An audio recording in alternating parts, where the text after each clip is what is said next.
හරි විමුක්ති සර්. දැන් මේ අපි මේ සාකච්ඡා වෙනකොට මේ වෙද්දී බයෝමැස් ළමයි කියන්නේ සයන්ස් ළමයින්ගේ එක්සෑම් ඉවරයි. ඔව්. හරිද? එතකොට මේ මම අහන්නේ හිටියේ දැන් විභාගේ අවුල් කරගත්ත ළමයිත් ඉන්නවා. එතකොට දැන් සෙකන්ඩ් ෂයි එකක් කරන්න හිත හදා ගන්නවද? සෙකන්ඩ් ෂයි යන කරනවද? සෙකන්ඩ් ෂයි හරි තර්ඩ් ෂයි හරි කරනවද? රිසල්ට් එකකින් ඉන්නවද? මොන වගේ රිසල්ට් එකක් එයිද? එහෙම නැත්නම් අපි මේක දැන් කරන්න හිත හදාගන්නේ කොහොමද? ඒ කියන්නේ නිකන් අපි හිතමු ළමයින්ට දෙන ප්‍රශ්න අපිට තේරෙනවනේ. ඒ ගැන මොකද ඔයාලට කියන්නේ? දැන් මෙහෙම නිවන්ස දැන් මෙහෙම දෙයක් තියෙන දැන් මේ වෙද්දී ඔයා දැන් ඒ ලෙවල් ලියලානේ ඉන්නේ. එතකොට මේ වෙද්දී එක එක මට්ටමේ ළමයි ඉන්නවා. සමහර ළමයි ඉන්නවා මේ වෙලාවේ මානසික වැහැල්ලා. මොකද්ද කරන්න කියලා හිතා ගන්න බෑ. තව සමහර ළමයි ඉන්නවා ඒ තුන ගන්නම තමයි විභාගෙට ගියේ. හැබැයි පොඩි පොඩි අතපසුවීම් වෙලා පොඩි සැකයක් තියෙනවා. හරිද? සමන්ට ඒ තුනක් ඉන්නේ නැති වගේ පොඩි සැකයක් තියෙනවා. ඉංජිනේරින් යන්න මෙඩිසින් යන්න කියලා මේ. සහ සමහර ළමයි ඉන්නවා මේ වෙලාවේ අනිවාර්යයෙන්ම ඒ තුනක් මට එනවා කියන දැඩි විශ්වාසය ඉන්නවා. මම මේ දැන් කතා කරන්නේ අර ඒ තුනක් එනවා කියන දැඩි විශ්වාසය ඉන්න ළමයින්ට නෙවෙයි. අනිත් අයට. දැන් මේ වෙද්දී ඔයා ඇත්තටම එක්සෑම් එක ලියලා මානසික වැහැල්ලා නම් ඉන්නේ. දැන් තමයි නැගිටින්න ඕන හරිම වෙලාව.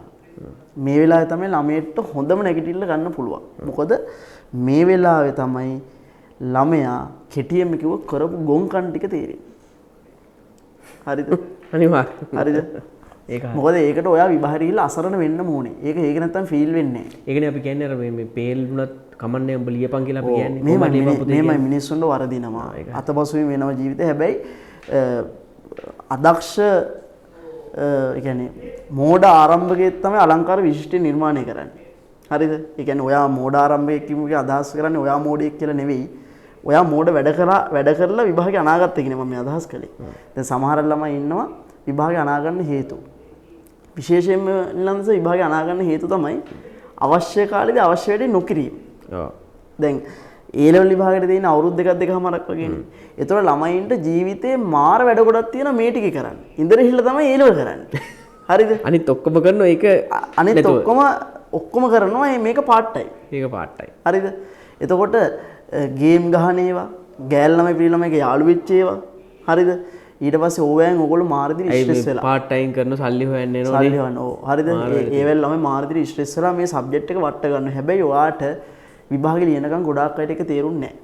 හැබැයි ඔයාට දැන් ඒක තේරිලා ඇති. ඔයා දැන් කරන්න ඕන වැඩක් තියෙනවා. ඔයා පොඩ්ඩක් නිදහසේ කොහෙට ගිහිල්ලා හරි කමන්නේ. තනියම නිදහසේ හිතන්න ඕනේ මම කරපු ගොංකම්. මට මෙහෙම වුණේ ඇයි?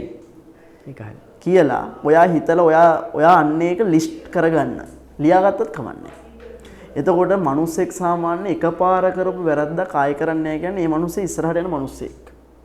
ඒතර ඔයාට පුළුවන් නම් අන්නේ වැරද්දායි නොකර මේකට ලෑස්ති වෙන්න මම මේ වැඩේ කරනවා සහ මුලින්ම තමයි මේ වැඩේ කරන්න ඕනේ ඇයි කියන එක හිතන්න.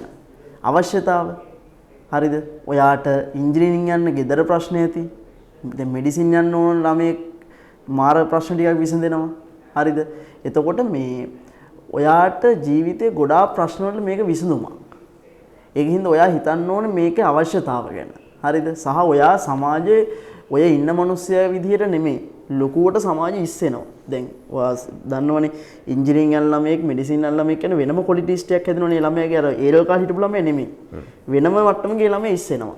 එතකොට ඔයා අනිවාර්යයෙන්ම මේකේ අවශ්‍යතාව තේරුම් ගන්න ඕනේ. අවශ්‍යතාව තේරුම් ගන්න ඔයා මේ දවස් ටික හොඳට කල්පනා කරලා ඔයාගේ වෙච්ච අතපසුවීම් ටික කල්පනා කරලා ඔයා ඔළුව හදාගන්න මම මේක කරනවාමයි.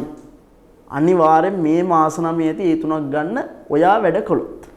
ඒකට ඔයා වැඩ කරන්න ඕනේ. හරියට මහන්සි වෙලා පන්ති ගිහිල්ලා ඒ වැඩ ටික පිළිවෙලට පන්ති එදිනදා වැඩ ටික කරලා හොඳට මේ වැඩ තුන සබ්ජෙක්ට් තුන ස්ටඩි කළා නම් මේක මහ ලොකු දෙයක් නෙවෙයි. එතන මම පොඩි කැලලක් එකතු කරනවා මේ මට ඔය දැන් පන්ති ඇවිල්ලා විභාග පාස් වෙලා ළමයි අපේ ෆීඩ්බැක්ස් එහෙම ලියලා දෙනවනේ. ඔව්. ඉතින් ඔය හැම ළමයෙක්ගෙම මේ මම දකිනවා මේ චූටි කැලලක් ඒගොල්ලෝ කියනවා අපි පළවෙනි පාර මෙහෙම වුණා අර මොනා රිසල්ට් එක මෙහෙමයි. ඒ ළමයින්ගේ හැම එකකම මම දකිනවා ඔය ඔක්කොම කතා අතර එක පොඩි වචනයක් මම ප්ලෑන් එකකට වැඩ කරන්න පටන් ගත්තා කියලා. හරියට හරි. ඒක මාර වටිනවා. ඔයාට අනිවාර්යෙන් ප්ලෑන් එකක් තියෙන්න ඕනේ. ඒ කියන්නේ මේක කරන්නේ කොහොමද කියන එක. හරිද? මේක කරන්නේ කොහොමද? හරිද? ඒ ප්ලෑන් එක අනිවාර්යෙන් තියෙන්න ඕනේ. ඉතින් මේ අනිත් එක තමයි ඉන්ලන්සේ විශේෂයෙන්ම ළමයෙකුට තියෙන්න ඕන දෙයක් තමයි මේ වෙලාවේ මේ වැඩේට වගවීමක් තියෙන්න ඕනේ. මේ වැඩේට වගවීමක් තියෙන්න ඕන ළමයාට මේ වැඩේ කොහොමද කරන්න කියන එක ගැන ලොකු වගවීමක් තියෙන්න ඕනේ. මොකද දෙමාපියක පැත්තකින් සල්ලි වේදම් කරන ළමයා වෙනුයි. එයාට ඒක අනිවාර්යයෙන්ම දැනෙන්න ඕනේ නේ. ඉතින් ඒ වගවීම තියෙන්න ඕනේ. අනිත් එක තමයි ආයි ළමයෙක් තීරණය කරන්නේ එක්සෑම් එක කරනවද නැද්ද කියලා. මං කියන්නේ තව ළමයි ටිකක් ඉන්නවා කියලා ඒ තුනම එනවා කියන එක අවිශ්වාසයෙන් ඉන්නවා කියන අය. ඒගොල්ලෝ රිසල්ට් එකකින් ඉන්න හොඳ නැහැ. මොකද රිසල්ට් නම් හිටියොත් එහෙම මොකද වෙන්නේ? අර තිබ්බ නොලෙජ් එකත් පොඩි දේවල් අමතක වෙලා ගිහිල්ලා අර ආයි විභාගයට ඉතුරු වෙන්නේ මාස 5ක් 6ක් විතර. මම පොඩි හොඳ උදාහරණයක් කියන්නද? ගිය අවුරුද්දේ හරිද? ගිය අවුරුද්දේ හිටියා කළුතර මේ දිස්ත්‍රික්කේ 13 බයොලොජි හරිද? මේ බයෝ ස්ට්‍රීම් එකේ ළමයි මේ දැන් අපේ කැම්පස් එකේ ඉන්නේ මේ කොළඹ මෙඩිකල් ෆැකල්ටි. ඉතින් මේ දැන් ඒ පන්තියේ හිටපු අනිත් අය ගින් ඇහුවාම දැන් මොකද කරන්න පුතාලා මේ ආයි විභාගයට සූදානම් වෙන මොන වගේ රිසල්ට් එකක් ඇද්ද MCQ එහෙම ගණන් කරලා බලනවා. අනිත් ළමයි ඔක්කොම ඉන්නෝ මේ රිසල්ට් එනකම් බලාගෙන හරිද? දිස්ත්‍රික්කේ 13 ගත්ත එක මචං ඌ ආයි පාඩම් කරනවා මේ ටික අමතක වෙයි මට මේ මෙඩිසින් යන්න බැරි වෙයිද දන්නේ නැහැ මොකක් හරි වෙලා. ඒ කියලා ඒ දිස්ත්‍රික්කේ 13 ගත්ත ළමයා මම ක්ලාස් එකේ ඉගෙන ගත්ත ඉන්ස්ට්‍රක්ෂන් වලට උදව් කරන්න වැඩවලට ඒ ළමයා පාඩම් කරනවා. අනිත් විෂයන් තුන අමතක වෙයි කියලා. මේ අඩු ගානේ B3ක්වත් එන්නේ නැති ළමයි ටික රිසල්ට් එකක් ගෙදරට වෙලා. ඒක තමයි කියන්නේ. ඒ කියන්නේ අනිවාර්යයෙන්ම ඔයාට දෙගිඩියාවක් තියෙනවා නම් ඒ තුනක් එන්නේ නැති වෙයි කියලා ඔයා අනිවාර්යයෙන්ම නැවත ස්ටඩි කරන්න ඕනේ. ඒ කියන්නේ ඔයා AB අතර දෝලණය වෙනවා නම් ආයි ස්ටඩි කරන්න නැත්නම් ගෙදරදී වැඩ කරන්නේ නැත්නම් පන්ති තුනකට හරි යන්න එක වටිනවා. මොකද රිසල්ට් එනකන්නේ මාස 2යි 3යි යන්නේ. දවස් 3ේ පන්ති යන්න තියෙන්නේ. ඔව් මාස 3ක් වගේ යන්න තියෙන ඉතින් හොඳ රිසල්ට් එකක් නම් වැඩේ නවත්තනවා නැත්නම් කන්ටිනියු කරනවා. එතකොට ඔයා අමාරු වෙටෙන්නේ නැහැ. එතනින් පුළුවන් හොඳ රිවිෂන් එකක් කරලා ළමයට මේක ගොඩ දාගන්න. ඒක හරි.